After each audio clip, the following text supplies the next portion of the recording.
I'm Sierra Liggett, a wife and a mother sharing our story and journey. We love all things adventure, sustainability, and gentle parenting. We have a passion of gardening and growing our own food in the hopes of a more eco-friendly lifestyle. I share our story, vibrant photography, and tips all on my website at sierraliggett.com.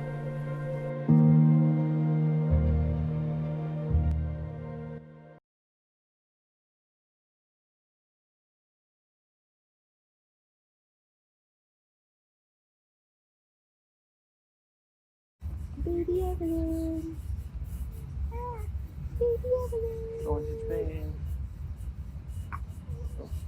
Hello everybody and welcome to this week's video.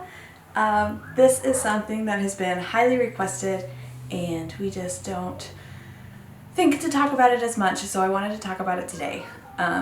We are at our 1 year anniversary of coming home from Japan, and a lot of people have asked me how we travel with a baby or how we travel with a toddler, and I just want to say that it is really exciting and it is something that we enjoy doing. We are a very active family, and when we found out we were pregnant, Charlie and I decided that we didn't want to let having a baby stop us or interfere with our dreams. And part of our dreams are to be able to travel and experience everything and experience as much as we can. Japan being one of those, and we are so happy that we were able to check that off our bucket list and share it with Evelyn. I know a lot of people think, why travel with the kids? They're going to be too young to remember it, but the whole point of traveling is so that you can experience it, right? Some parts are for your kids if you want to go to kid-friendly things, but most of the time traveling is for your enjoyment and your enjoyment as a family. So before Evelyn's first birthday, she has already been on a 13-hour international flight. She's been on many long car rides. She's gone backpacking. She's gone camping. She's gone just regular day hiking. She's gone to Florida. She's sat in a car all the way to Kentucky, all before her first birthday. So over a year and a half of traveling with a baby, now toddler, and I can say it was hands down worth it for us. And despite some hiccups, everything always turned out fine. There is definitely a new level of difficulty when flying, traveling, or driving with a baby versus not having a baby, because of course it's going to be more difficult. You now have a tiny human and so much more luggage to bring. So it has its cons, but it also has so many pros and so many fun memories. Having a relaxed attitude and kind of a whatever happens, happens mentality really helps. And I came home from Japan with that mentality. I didn't go to Japan having that mentality, so it took practice and patience and a loving partner to help through it.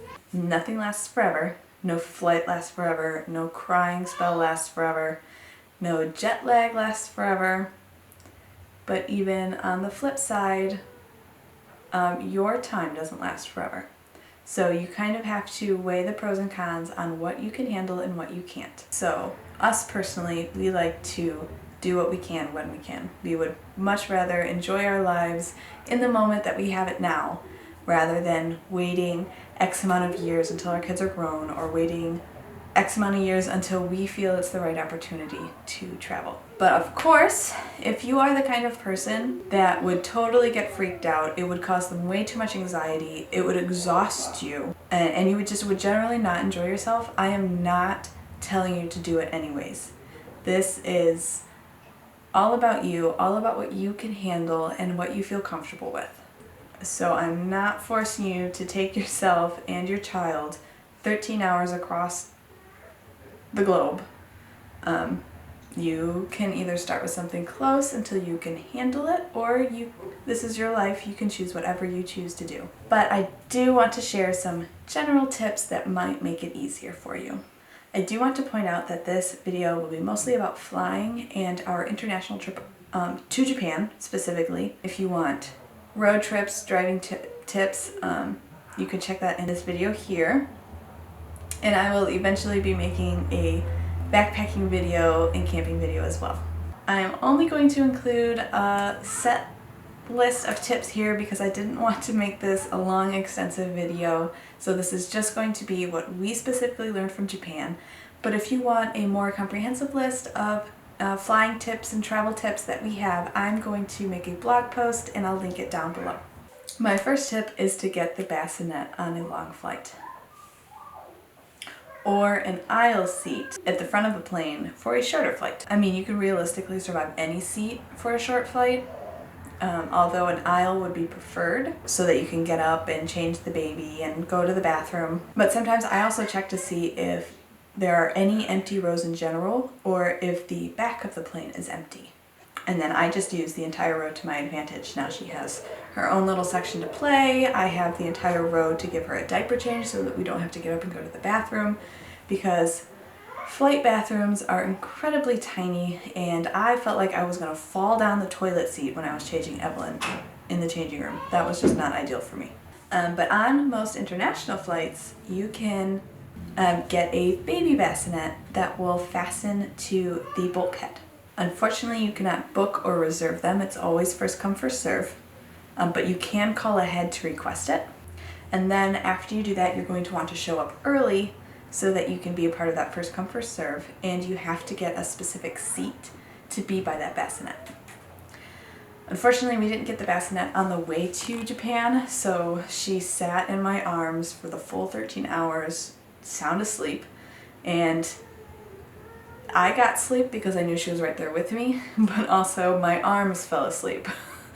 So that wasn't ideal, but we lived, we made it, and I like cuddling with her when she's sleeping anyways, but it was a relief to get the bassinet on the flight home. I had my arms to myself, I was able to read, I was able to play games with Charlie to keep us occupied. It was much better. In addition to showing up early to get that first come first serve bassinet, this brings me to tip number 2, show up early and board priority. This we didn't learn about until after we were already in Japan, and Charlie knew very conversational Japanese.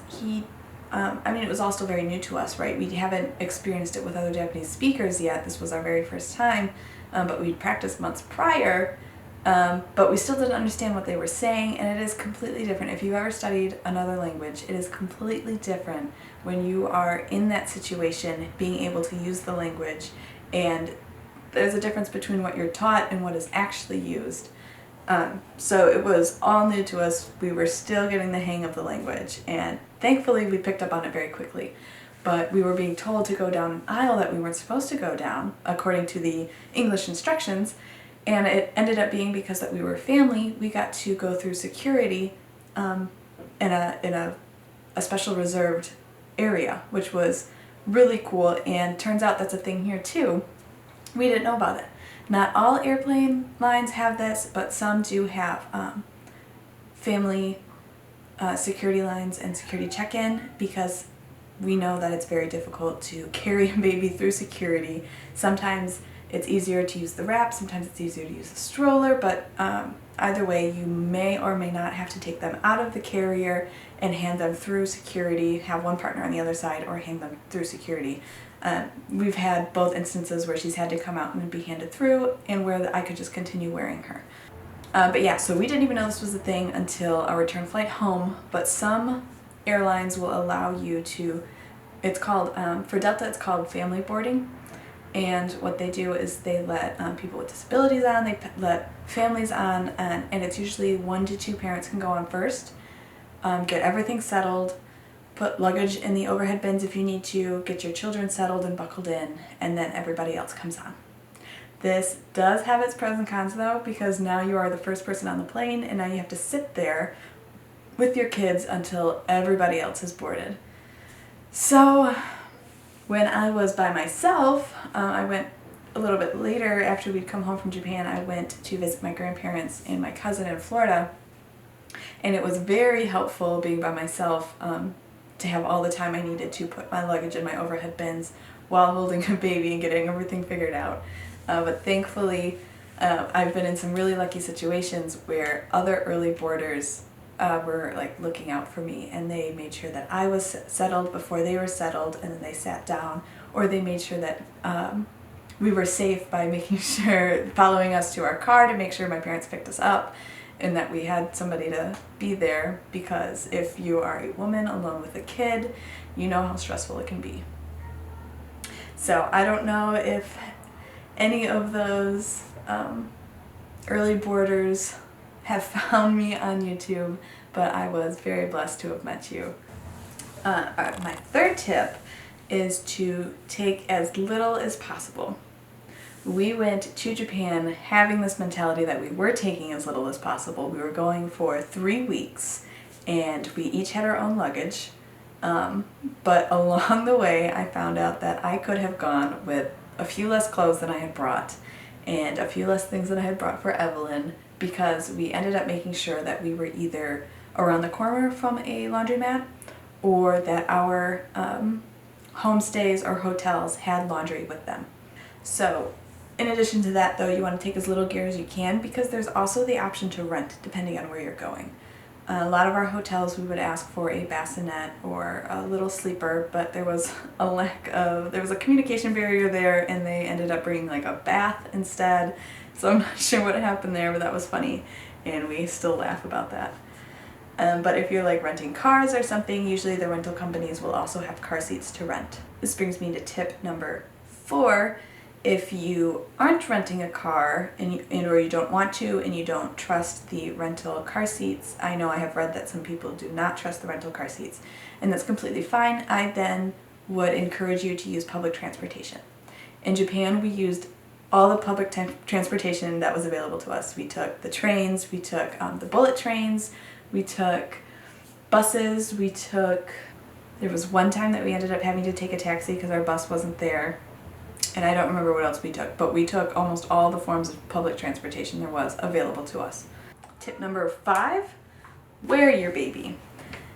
If you want, you can bring your stroller, and sometimes it helps to carry everything along. But if you're going to a busy area, or just the fact that that is just one extra thing that now you have to bring, I encourage you to wear your baby. We brought 2 different types of harnesses. I every day wore Evelyn's sling. I think ours is a Moby brand. I'll link it below. And then Charlie wore the Baby Bjorn. And we wore those every day, everywhere we went. That way, when one of us got tired, we can switch and the other could hold her. For the majority of the time, we were actually perfectly fine, and we didn't hurt by the end of the day holding her all day.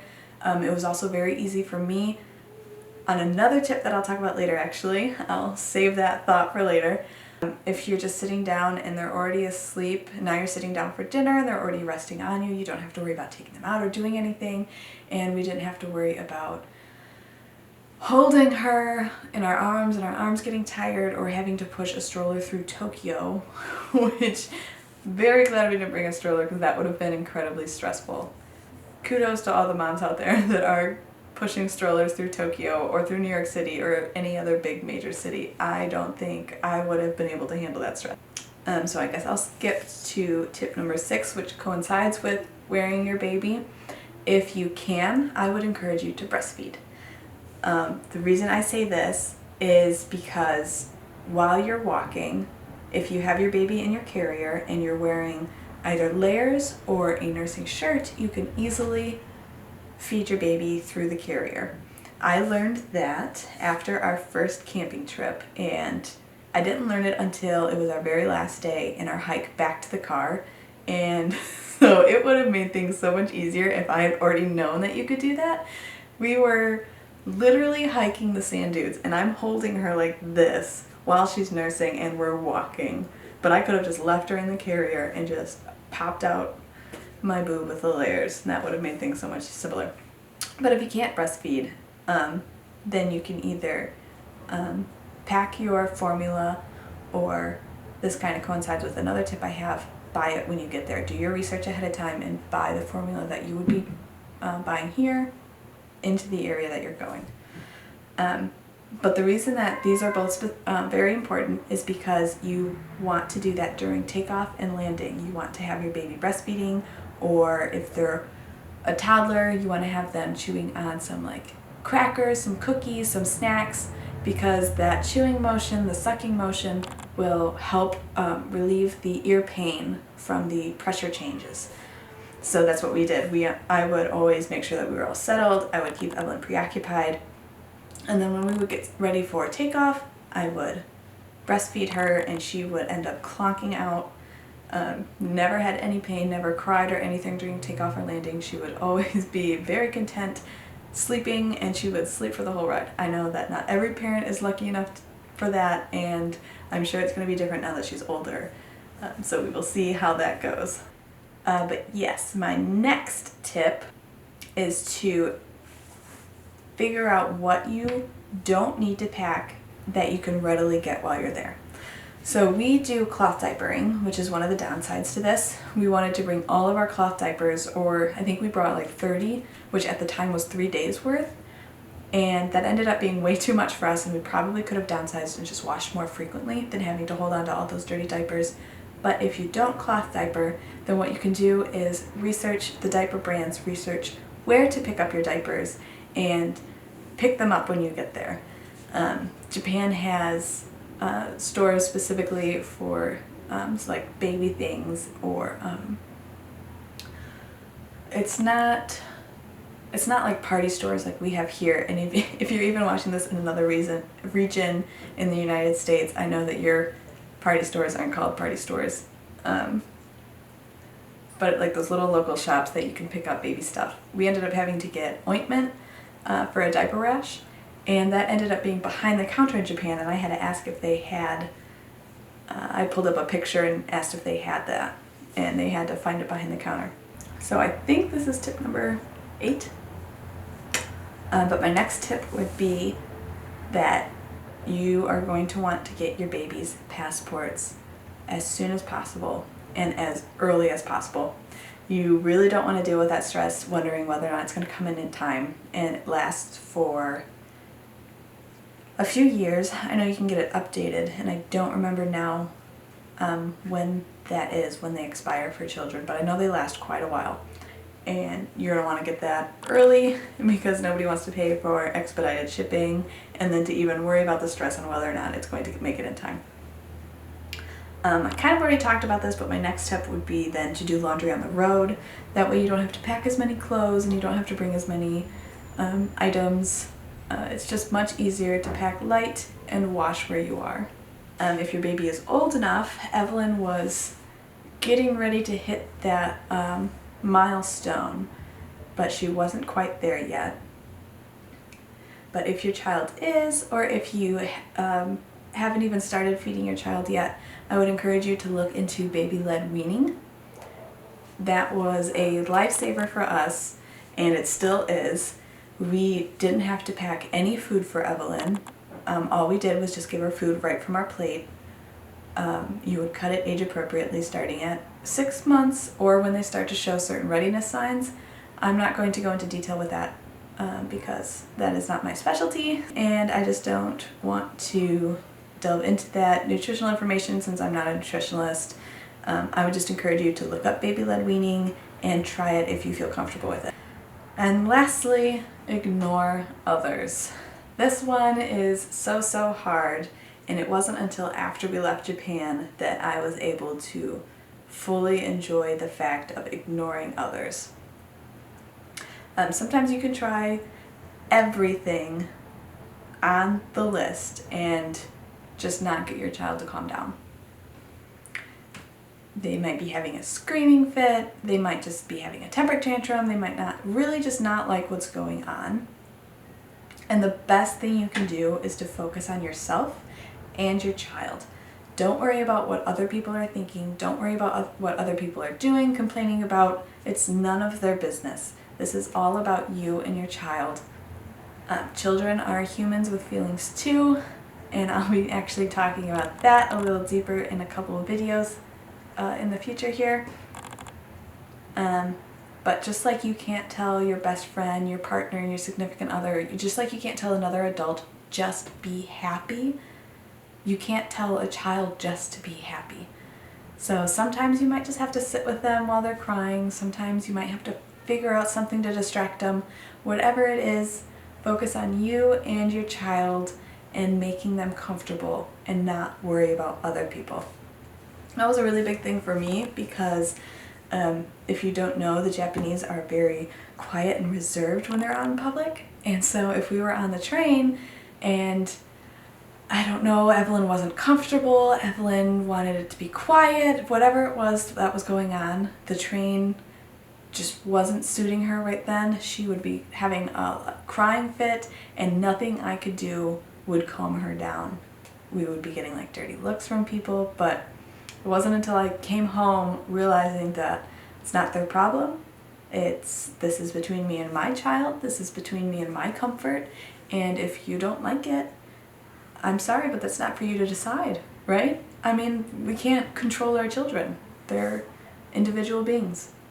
Those are a few of my travel tips, traveling abroad, traveling across the country, traveling across the state, more geared towards plane rides in general, but that's what I have for today. If you want more tips, I have a whole comprehensive list on my latest blog post that will be linked below, like I said.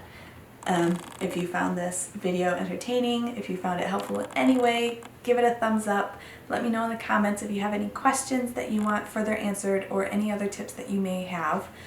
And I'll see you next week.